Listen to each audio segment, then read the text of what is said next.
Hi guys, for today's video, I'm doing a haircut for men. Ang client ko pala is yung pinsan ko.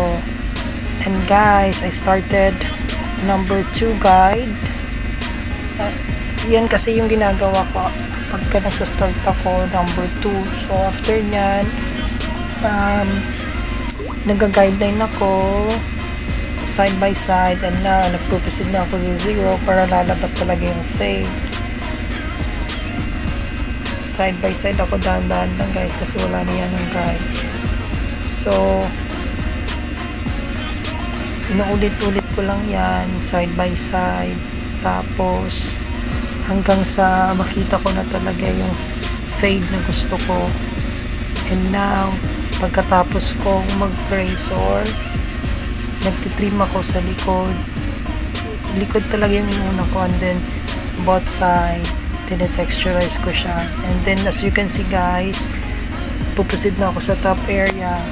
Ginagawa ko dyan is nag-texturizing technique ako para maganda yung outcome ng hair niya, or I mean pag-trim. And then as a hairstylist guys, I always ask my client na kung iiksian ba sobra yung bangs or hindi, kasi meron talaga mga client ayaw nila na sobrang iksi.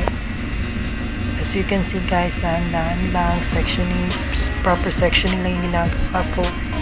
And then hanggang sa makuha ko talaga yung ang gusto ng iksi ng client ko. Ayan, as you can see guys, diba seryosong seryoso. Ayan, pinaikot ko yung client ko para makita ko yung outcome sa front. So ayan, dahan-dahan lang hanggang makuha ko yung desired na exceed ng client ng buhok. And here's the final result guys. Yan, ang tawag sa haircut na yan is low faded haircut. Hope you like my video guys. Bye!